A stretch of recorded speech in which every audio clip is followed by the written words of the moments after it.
on Cuba.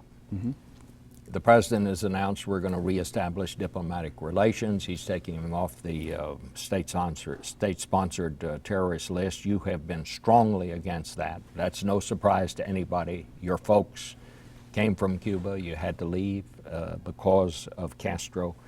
But do you think our approach to Cuba has worked to our advantage in the past? Well, it's not about working to our advantage. It's about working for the advantage of the Cuban people, which ultimately is in our national security interest. So here's what people need to realize. Cuba is run by a bunch of 80-year-old men who actuarial tables tell us will not be around much longer, one way or the other.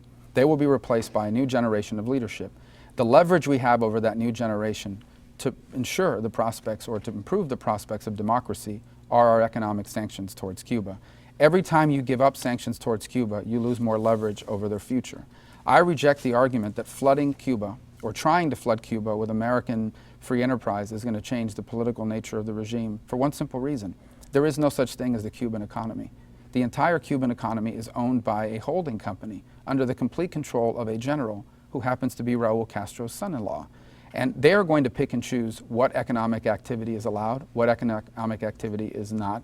And what they're trying to do is create this system of government they have as one that is legitimate and accepted by the world, including America.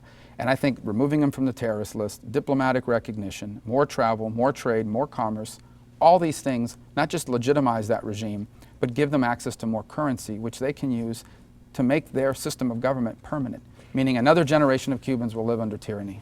How is Cuba different from China? We have relations with China, and heavens knows they do a lot of things that we That's don't actually like a great very point. much. It's a great point. I would put two things. One, there's geopolitical reality. China is the most populous nation on earth, second largest economy in the world, second largest military and nuclear stockpile. There's just realities. You have to deal with China. Cuba is a small island off our coast, important to us, no doubt, but doesn't have the same geopolitical influence that China does. But here's my second point. We have robust trade with China. They have most favored nation status. They are still a tyranny. In fact, they are cracking down more today on democracy and civil society than they were 5 or 10 years ago.